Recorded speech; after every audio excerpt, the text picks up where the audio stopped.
Samantala, bukas na po ang espesyal na araw ng mga ama. Ngunit paano nga ba ito nagsimula at paano ito ipinagdiriwang ng mga Pilipino? Alamin natin yan mula sa report ng aming kasamang si Bianca Piedad. Tuwing ikatlong linggo ng Hunyo, ipinagdiriwang ang araw ng mga ama o Father's Day sa buong mundo. Sa araw na ito, kinikilala ang kadakilaan ng bawat haligi ng tahanan na may tungkulin na ibigay ang pangangailangan ng kanilang pamilya.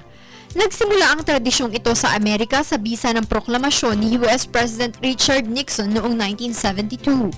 Ayon sa ilang akda, hindi pa ito sinusunod ng mga Pilipino noong dekada 60 at 70, ngunit dahil na rin sa impluwensya ng Amerika sa pamamagitan ng telebisyon at internet, naging popular na rin ang naturang tradisyon sa Pilipinas.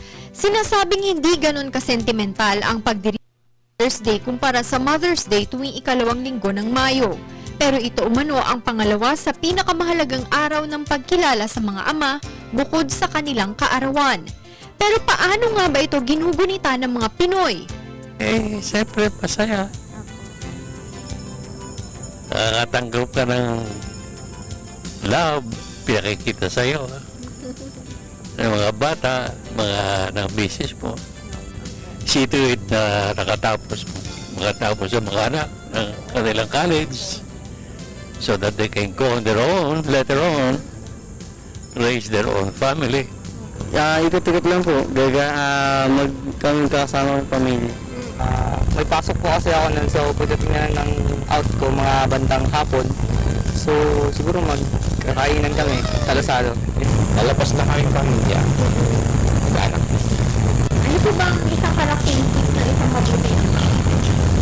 Subaybayan ang kanilang mga anak.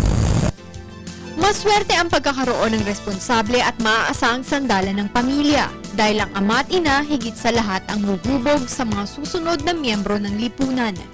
Kaya simple man umagarbo ang bawat pamilya sa espesyal na araw na ito, ang importante ay ang muling pag-alala kung gaano siya kahalaga.